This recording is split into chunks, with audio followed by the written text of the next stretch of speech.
2026 में दुनिया खत्म है कि नहीं ये तो मुझे नहीं पता, लेकिन मुझे ये ज़रूर पता है कि जिस तरीके से गवर्नमेंट ने अरावली हिल्स को लगभग पूरा पूरा काटने का ऑर्डर दिया है, अगर ये नहीं रुका तो आगे चल के हमारा भारत ज़रूर ख़त्म हो जाएगा।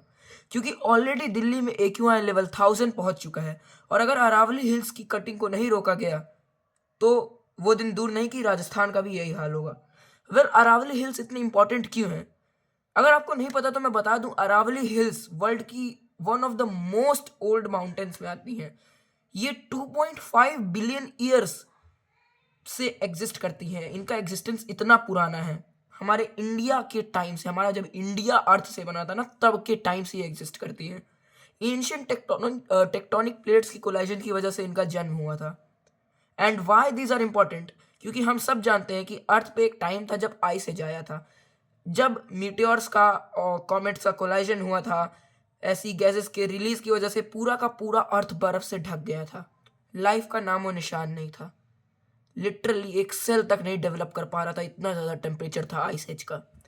तो इन अरावली हिल्स पे ही प्रेजेंट एक वोल्केनो जिसका नाम है मालना, पूरा नाम आप सर्च कर सकते हैं गूगल पे, मालना नाम है इन वोल्केनो का। उस वोल्केनो इरप्शन, वो उस वोल्केनिक इरप्शन की वजह से, वो वोल्केनिक इरप्शन का टेम्परेचर इतना ज़्यादा था, उससे इतनी ज़्यादा अमाउंट में गैसेस रिलीज हुई, इतनी ज़्यादा हीट प्रोड्यूस हुई कि उस अकेले वोल्केनो ने पूरे के पूरे आइस को ख़त्म कर दिया। और इस तरीके से हमारा जन्म हुआ। और ये मलाना नाम का वोल्केनो अरावली हिल्स में ही प्रेजेंट है। And this is the importance of Aravalli hills, and this is why we have to save Aravalli hills. इतना ही नहीं, 1995 से 2010 के बीच में फरीदाबाद और गुड़गांव के में आए हुए वाटर क्राइसिस में भी अरावली हिल्स ने एक बहुत बड़ा समर्पण दिया। अरावली हिल्स के 80% पानी की वजह से ही फरीदाबाद और गुड़गांव वाटर क्राइसिस से बचा, और लगभग 1000 से ज्यादा गांवों की जिंदगियां बची। This is the importance of Aravalli hills. Well, India नहीं रहेगी तो अरावली हिल्स को कोई फर्क नहीं पड़ेगा, लेकिन अगर अरावली हिल्स नहीं रहेंगी तो पूरे के पूरे इंडिया पे इफेक्ट पड़ेगा। अरावली हिल्स इतना ही नहीं करती, वो डेजर्टिफिकेशन को प्रिवेंट करती हैं। उनका रेंज लगभग 600 से 800 किलोमीटर के एरिया में वो फैले हुए हैं।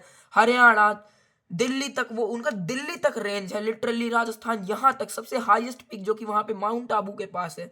इतना बड़ा है अरावली हिल्स का रेंज। और अरावली हिल्स अपने अगल बगल जितने भी गांव हैं, जितना भी एरिया है, वहां पे एक फेवरेबल इन्वायरमेंट, बायोडाइवर्सिटी प्रोवाइड करती है, ताकि वहां के लोग जिंदा रह सके और जी सके। अरावली हिल्स का ये है importance. Why this is why we have to save Aravalli hills, and this is the importance of Aravalli hills.